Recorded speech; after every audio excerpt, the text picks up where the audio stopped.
নমস্কার। আজকে কর্কট রাশিকে নিয়ে বলবো। কর্কট রাশির ক্ষেত্রে ফেব্রুয়ারি মাস কেমন কাটবে 2026 দ্বিতীয় মাস কিরকম কাটবে। কর্কট রাশির শরীর স্বাস্থ্য শিক্ষা প্রেম ভালোবাসা দাম্পত্য জীবন কর্মভাগ্য কোন দিক থেকে কি আসতে যাচ্ছে কর্কট রাশির ক্ষেত্রে সমস্ত কিছু আলোচনা করবো। তো অনুষ্ঠানটি শুরু করার সবার প্রথম বলি, এটা গ্রহের গোচর এবং চন্দ্র রাশি অনুসারে বলা হচ্ছে, কারো কোনো রকম ব্যক্তিগত গোষ্ঠীগত আলোচনা নয়। তার সাথে বলবো, যদি অনুষ্ঠান ভালো লাগে তাহলে লাইক শেয়ার কমেন্ট অবশ্যই করবেন এবং তার সাথে সাবস্ক্রাইব করবেন। আপনারা সাবস্ক্রাইব করলে বিশেষভাবে অনুপ্রাণিত হই। তো যাই হোক, অনুষ্ঠানটি শুরু করছি। কর্কট রাশির ক্ষেত্রে গ্রহের অবস্থান যথেষ্ট ভালো অবস্থান। দেবগুরু বৃহস্পতি নিজের নক্ষত্রে থাকছে। কর্কট রাশির ক্ষেত্রে ভাগ্যের ঘরের অধিপতি তো স্বয়ং দেবগুরু বৃহস্পতি দ্বাদশ ঘরে অবস্থান করছে। তো দ্বাদশ ঘরে দেবগুরু বৃহস্পতির অবস্থান নিয়ে অনেকে অনেক রকম কথা বলেছে। দেবগুরু বৃহস্পতি যখনই দ্বাদশ ঘরে অবস্থান করে, ধর্মের প্রতি খরচা করতে হবে। ধর্মের প্রতি আস্থা রেখে খরচা করেন, সেই খরচা অটোমেটিক আবার রিটার্ন হবে, তার দ্বিগুণ চারগুণ হয়ে চলে আসে। এটাই গুরুর সব থেকে ভালো গুণ। দ্বাদশ ঘরে যখন অবস্থান করে দেবগুরু বৃহস্পতি, তো দেবগুরু বৃহস্পতি দ্বাদশ ঘরে অবস্থান করছে, অবস্থান যথেষ্ট ভালো। তো যাই হোক, গুরুর অবস্থান নিয়ে তো শুধু চলবে না, আরও সমস্ত গ্রহ রয়েছে, তাদের কি প্রভাব রয়েছে সেগুলোকেও তুলতে হবে। মাসিক রাশিফল।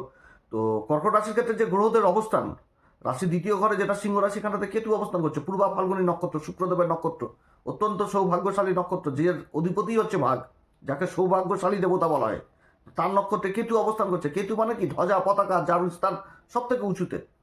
তো সেই কেতু কিন্তু অবস্থান করছে, অর্থাৎ বিজয়ের প্রতীক।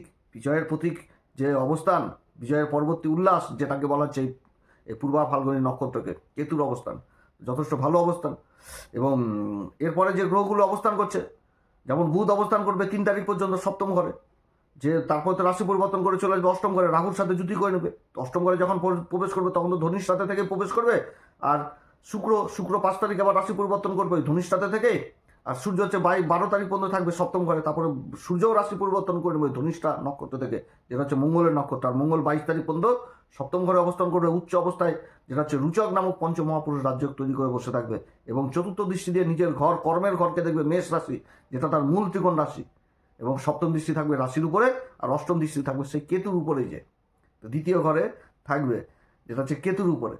এই তো হচ্ছে এই দিকের গ্রহের অবস্থান। আর যতগুলো গ্রহ সব অষ্টম ঘরে যে রাহুর সাথে যুতি করবে। রাহু তো শতবিশা নক্ষত্র রয়েছে, নবাংশ পরিবর্তন করলো 25 তারিখে, চলে আসলো কুম্ভ নবাংশে। এতদিন মীন নবাংশে ছিল অষ্টম ঘরে রাহুর অবস্থান, শনিকে যথেষ্ট বল বৃদ্ধি করে দিবে।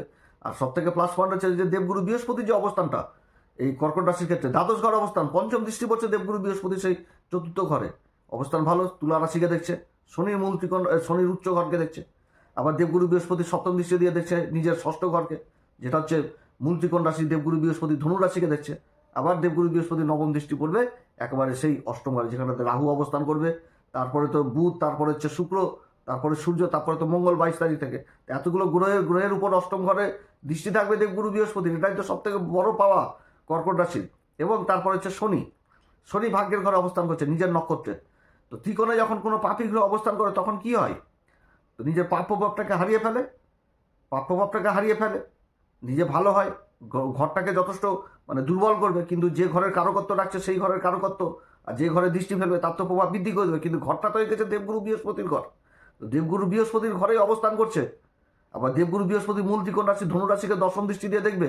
আর দেবগুরু বৃহস্পতি ওদিক থেকে শনি যে ঘরে উচ্চ হচ্ছে সেই ঘরকেও দেখবে, আর শনির মূল ত্রিকোণ রাশিকেও দেখবে। তাহলে এখানটাতে কি হচ্ছে যে প্রত্যেকটা গ্রহই কিন্তু এই মাসে দেবগুরু বৃহস্পতির আশীর্বাদ লাভ করতে যাচ্ছে। এটা সব থেকে বড় পাওয়া হচ্ছে কর্কট রাশির। হচ্ছে অষ্টম ঘরে, এটা ঠিক, অষ্টম ঘরে এটা হচ্ছে ঠিক, কিন্তু সংঘর্ষের মধ্যে যে একটা বিশাল বড় সফলতা, যেটা দীর্ঘকালীন সংঘর্ষ, সেইগুলো জিনিসের মধ্যে যে একটা সফলতা পেয়ে যাওয়া, এটা তো একটা মানে অন্তর্তুষ্টি বলতে গেলে, যে নিজের আত্মার শান্তি। সেই জিনিসটা যেটা হচ্ছিল না বহুদিন ধরে বহু সংগ্রাম করে, এমন জিনিস জীবনে পেলাম যাতে আমার মনটা শান্তি পেল, সেই জিনিস কিন্তু বুঝাচ্ছে দেবগুরু বৃহস্পতির এই অবস্থান। যখন দেবগুরু বৃহস্পতি দ্বাদশ ঘরে অবস্থান করে তখন তার নবম দৃষ্টি থাকে অষ্টম ঘরে। তো অষ্টম ঘরটা কি, আত্মবিশ্লেষণের ঘর, আধ্যাত্মিক জগতের ঘর, ঈশ্বরের সাথে কানেকশনের ঘর, গভীর চিন্তা, গভীর বিশ্লেষণ, আধ্যাত্মিক জগৎ। এই অষ্টম ঘরকে বলছে, অষ্টম ঘর হচ্ছে মোক্ষ ত্রিকোণ। আর দেবগুরু বৃহস্পতি যে ঘরে অবস্থান করছে সেটাও মোক্ষ ত্রিকোণ। এই যে ত্রিকোণটাতে অবস্থান, এটা বিশাল বড় ব্যাপার, বিশাল বড় ব্যাপার। গুরু অবস্থান করছে একদম মোক্ষ ত্রিকোণকে জাগিয়ে দিবে, যে মনের ইচ্ছা বাসনা সমস্ত কিছু যা যা ছিল গোপন ইচ্ছা সমস্ত কিছু পূরণ হয়ে যাওয়া, সেটা কিন্তু বোঝাচ্ছে এই কর্কট রাশি। তো যাই হোক, কর্কট রাশির ক্ষেত্রে যদি সবার প্রথম শরীর স্বাস্থ্য নিয়ে আলোচনা করি, তাহলে বলবো হচ্ছে অষ্টম শরীর স্বাস্থ্য, পঞ্চম ঘরের দিকে মঙ্গলই অবস্থান করছে সপ্তম ঘরে। তারপরে তো 22 তারিখ চলে আসবে, এবং যে নক্ষত্র অবস্থান করছে সেটাও 12 তারিখ থেকে 15 তারিখ থেকে নিজের নক্ষত্রে চলে আসবে মঙ্গল, আর এতদিন থাকছে শোভনাতেই থাকবে। তো শোভনা চন্দ্রমান নক্ষত্র রাশির উপর দৃষ্টি দিবে। তো মঙ্গল সেনাপতি, অগ্নিতত্ত্ব আর জলতত্ত্বের মধ্যে থাকছে। তো শরীরকে ফিট রাখতে হবে, শরীর স্বাস্থ্য করতে হবে, শরীরচর্চা করতে হবে, প্রাণায়াম যোগব্যায়াম এগুলো করতে হবে, খাবার দাবার দিকে যথেষ্ট খেয়াল রাখতে হবে, মাথা গরম হবে চট করে, এগুলো দিক থেকে খেয়াল রাখতে হবে, খাওয়া দাওয়া এগুলো দিক থেকে খেয়াল রাখতে হবে। যারা উচ্চ রক্তচাপে ভুগছেন এদিক থেকে বিশেষভাবে সাবধান, এগুলো দিক থেকে সাবধান। এই জায়গাটা দেখাচ্ছে শরীর স্বাস্থ্য দিকে। শিক্ষার জায়গা দুর্দান্ত দেখাচ্ছে। যারা রিসার্চ জাতীয় বিদ্যা গবেষণার সাথে যুক্ত রয়েছেন বহুদিন ধরে, সেই জায়গাগুলো যথেষ্ট ভালো।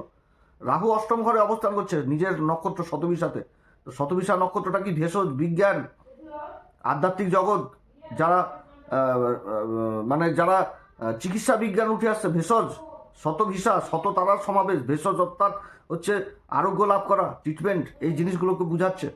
তো রাহু মানে কি যোগাযোগ, কানেকশন, এইগুলো জিনিস, অর্থাৎ যারা বিভিন্ন দিক থেকে গবেষণা করছেন সেগুলো দিক কিন্তু উঠে আসছে এই সময়কালে। অর্থাৎ একটা উন্নতির জায়গা, শিক্ষার জায়গাটাতে চরম একটা ভালো জিনিস দেখাচ্ছে কর্কট রাশির। এবং শিক্ষাক্ষেত্রে বিদেশ যাত্রা হওয়ার প্রবল সম্ভাবনা থাকছে। পিতামাতাদের সিনা চওড়া হয়ে যাবে সন্তানের শিক্ষা দীক্ষার জন্য, যে আমার ছেলে এরকম শিক্ষায় বিশেষ উন্নতি করেছে, ভালো রেজাল্ট করতে পারবে, ভালো অবস্থান শিক্ষার জায়গাটা। তবে কি শুধু বুঝিয়ে দিতে হয়, ইন্টেনশনটা যদি ঠিক রাখে শতবিশার ছাত্রছাত্রীরা, যদি নিজের লক্ষ্যটাকে স্থির রাখে যে আমাকে সেই দিকে দৌড়াতে হবে, তো সেই দিকে দৌড়ে সেই জিনিসটাকে মানে আলাদা মাত্রা। কুম্ভ রাশিতে রাহুর নিজের শতবিশা নক্ষত্রে অবস্থান করা মানে কি, এরা হচ্ছে অন্য জগতের লোক। এরা সমাজের জন্য করে, যেটা সমাজে লাগে, নিজের জন্য করে না। এরা এমন ডাক্তার হয় যে ওষুধই আবিষ্কার করতে, ওষুধটা যখন আবিষ্কার করে তো সেই আবিষ্কৃত ওষুধ তো সমাজের কাজে লাগবে, সবার কাজে লাগবে। কোনো কিছু গবেষণা করলো, যেটা আবিষ্কার করলো, সেটা তো নিজের জন্য না, সেটা তো সমাজের জন্য। এই জিনিস কিন্তু বোঝাচ্ছে। তবে কি যে নেশার দিক থেকে কিন্তু দূরে থাকতে হবে। তো যাই হোক, নেশা জাতীয় পদার্থ থেকে কিন্তু দূরে থাকতে হবে, এটা হচ্ছে সব থেকে খারাপ জিনিস শিক্ষার জায়গায়। শিক্ষার জায়গা হলো প্রেম ভালোবাসার জায়গা। প্রেম ভালোবাসার জায়গা অতটা ভালো না। প্রেম ভালোবাসার জায়গাটাতে যত গজা খিচুড়ি তৈরি হয়ে যাবে। প্রেম ভালোবাসার জায়গা অতটা দেখাচ্ছে না। দাম্পত্য জীবন মোটের উপর ভালো থাকবে, কিন্তু নিজের কথাবার্তার জন্য, আত্মীয় স্বজনদের ভুল বুঝাবুঝির জন্য সম্পর্ক খারাপ হয়ে যাবে, কিংবা নিজের মুখের ভাষার জন্য। কারণ মঙ্গল সপ্তম ঘরে অবস্থান করছে। সপ্তম ঘরে অবস্থান করে রুচক নামক পঞ্চম অপুরুষ রাজ্য তৈরি করছে। নিজের দাম্পত্য জায়গাটা ঠিক রাখলো বুঝাবুঝি, কিন্তু অষ্টম দৃষ্টি যে পড়ছে কেতুর উপরে, আত্মীয় স্বজনদের ঘর। এবং 22 তারিখের পর থেকে এবার এই মঙ্গল চলে আসবে হচ্ছে একদম অষ্টম ঘরে। তখন কিন্তু আলাদা অশান্তি, গন্ডগোল, আত্মীয় স্বজন, শ্বশুরবাড়ির সাথে সম্পর্ক, অনেক কিছু কিন্তু খারাপ হওয়ার সম্ভাবনা থাকবে কিন্তু এই কর্কট রাশির। অতএব এদিক থেকে কিন্তু সাবধান। নিজের কথাবার্তা, ভুল বুঝাবুঝি, এগুলো দিক থেকে কিন্তু সাবধানে থাকতে হবে এই কর্কট রাশিকে। তো যাই হোক, কর্কট রাশি এরকম বুঝাচ্ছে। দাম্পত্য জীবন। এবার যদি কর্ম আর ভাগ্য নিয়ে যদি বলি, তাহলে এক্সিলেন্ট। কর্মভাগ্যের জায়গা যথেষ্ট ভালো। কর্মভাগ্যে পদোন্নতি, যারা বিদেশ সংক্রান্ত কাজের জন্য চেষ্টা করছেন, কোনো বিদেশি প্রজেক্টের কাজে চিন্তা করছেন, যথেষ্ট ভালো। যারা সফটওয়্যার জনিত বিদ্যার সাথে যুক্ত রয়েছেন, মার্কেটিং ফিল্ডে রয়েছেন, কথাবাচক হিসাবে কাজ করছেন, আইন সংক্রান্ত কাজ করছেন, গোপন কোনো কাজের সাথে যুক্ত রয়েছেন, সেই কাজগুলো যথেষ্ট ভালো। যারা রোজগারের আইন কামের সাথে যুক্ত রয়েছেন, সেই কাজগুলো ভালো। কিন্তু শনি যে ঘরটাতে অবস্থান করছে, শনির যে দৃষ্টিগুলো, শনি তো তৃতীয় দৃষ্টি লাভের ঘরে থাকছে, সপ্তম দৃষ্টি থাকছে তৃতীয় ঘরে যোগাযোগের ঘরে, আর দশম দৃষ্টি থাকছে কিন্তু সেই ষষ্ঠ ঘরে। অর্থাৎ শনি কিন্তু যে নক্ষত্রে অবস্থান করছে সেটাও কিন্তু বুঝাচ্ছে কর্কট রাশিকে যে তুমি চলবার সব কিছুই ঠিক রয়েছে, কিন্তু তোমাকে হিসাব মেনটেন করে চলতে হবে, তারপরে তুমি সাকসেস পাবা। তুমি বেহিসাবে খরচা করলা, যাকে তাকে বিশ্বাস করে পৌঁছে দিলা, তাহলে কিন্তু হবে না। যেখানটাতে যেটা প্রয়োজন রয়েছে, যেটার ক্ষেত্রে তোমার দায়িত্ব, যে শনি তৃতীয় দৃষ্টি পড়ছে লাভের ঘরে, বিশ্ব রাশিকে দেখছে, তো তোমার জীবনে লাভ তখনই আসবে তুমি যখন মেনটেন করবা। শনির সপ্তম দৃষ্টি পড়ছে যোগাযোগ, ডকুমেন্টেন্সির ঘরে। অর্থাৎ তুমি নিজের কর্মের প্রতি ফোকাস করো, কিন্তু কাগজপত্রকে সাথে নিয়ে এবং বিশ্লেষণ করে চলো। কারণ যতগুলো গ্রহ সবগুলোই অষ্টম ঘরে থাকছে। তো অষ্টম ঘরটা কি, গভীর জ্ঞান, বিশ্লেষণ ক্ষমতা। তো যে কোনো কাজ করতে গেলে তোমাকে কারোর মুখের কথাতে করা যাবে না। তোমাকে কাজ করতে গেলে মার্কেটে ফিল্ডে নেমে পরিবেশ দেখে তারপরে তোমাকে বিবেচনা করে এগোতে হবে। এবং বিবেচনা ডিসিশন নিতে যদি একটু তোমার দেরি হয়, তাতেও তোমার কোনো ক্ষতি নাই। তুমি ডিসিশন দেরি করে নাও, কিন্তু সঠিক ডিসিশন নাও, যাতে তোমাকে পস্তাতে না হয়। এই জিনিসটা বোঝাচ্ছে। কারণ যখনই অষ্টম ঘরে চলে আসবে, তো সংঘর্ষতা থাকবে, রাহুও তো থাকছে, সূর্যও থাকছে, মঙ্গলও থাকবে 22 তারিখ। আবার অপর দিকে শুক্রও থাকছে, আবার বুধ চলে যাবে কিন্তু সেই পরের ঘরে, ভাগ্যের ঘরে অবস্থান করবে মাসের শেষের দিকে। তাহলে কি হচ্ছে এখানটাতে, যে কর্মক্ষেত্রে উন্নতি থাকছে, কিন্তু তোমাকে বুঝে সুঝে চলতে হবে। কারো মুখের কথাতে চললে হবে না। ধনিষ্ঠা নক্ষত্রে থাকবে, তারপরে চলে আসবে হচ্ছে ধনিষ্ঠার পরে চলে আসবে ওই শতবিশাতে, তারপরে তো চলে আসবে পূর্বা ভাদ্রপদে। এরকম কিন্তু নক্ষত্রগুলো চেঞ্জ হবে। অত বুঝে সুঝেই কিন্তু কাজ করতে হবে, মুখের কথায় কোনো কাজ নাই, যা হবে কাগজপত্র এবং সিস্টেমের মধ্যে। তবে সোর্স যে থাকছে, একাধিক সোর্স থাকছে, এগুলো ভালো। যারা আবার কমিশন এজেন্টে কাজ করছে তাদের জন্য যথেষ্ট ভালো, যারা ইন্স্যুরেন্সের কাজের সাথে যুক্ত রয়েছে তাদের জন্য ভালো, মার্কেটিং ফিল্ডে যারা রয়েছে, বাণিজ্য সংক্রান্ত কাজ, এগুলো ভালো। এবং যারা গোপন কাজের সাথে সমাজে যেটা উঠে আসে না সরকারি লেভেলে, সিআইডি সিবিআই, এই সমস্ত কাজে বিশেষ উন্নতি রয়েছে। তো যাই হোক, অনুষ্ঠান ফেব্রুয়ারি মাস যথেষ্ট ভালো মাস। কর্কট রাশির ক্ষেত্রে আত্মবিশ্বাস যথেষ্ট বলি থাকবে, তবে যে কোনো কাজ বিশ্লেষণ করে এগোতে হবে, এটা ঠিক, বিশ্লেষণ করতে হবে। হুটহাট করে ডিসিশন নিলে কিন্তু অসুবিধায় পড়তে হবে কর্কট রাশিকে। তো এই মাসে কোন পাচার করবে, প্রত্যেকদিন হনুমান চল্লিশা বজ্রংবান শ্রীরাম সীতা প্রণাম মন্ত্র সহকারে পাঠ করবেন, সূর্যদেবকে অর্ঘ্য দিবেন, পিতামাতার আশীর্বাদ নেবেন। যারা গুরুর দীক্ষা নেননি অবশ্যই গুরুর দীক্ষা নেবেন, ধর্মপথে থাকবেন, ধর্মের পথ থেকে কিন্তু সরা যাবে না। এবং নিজের পিতার সাথে সম্পর্ক যথেষ্ট ভালো রাখবেন। পিতার সাথে যদি সম্পর্ক না থাকে, কোনো কাজকর্ম করতে হলে পিতামাতার আশীর্বাদ অবশ্যই নেবেন, এটা কিন্তু ভুল করবেন না। পিতামাতার সাথে যদি সম্পর্ক ভালো না রাখে তাহলে কিন্তু নিজের হাতে নিজের ভাগ্যকে নষ্ট করে দেবে, কারণ শনি কিন্তু অবস্থানই করছে ওই ভাগ্যের ঘরে।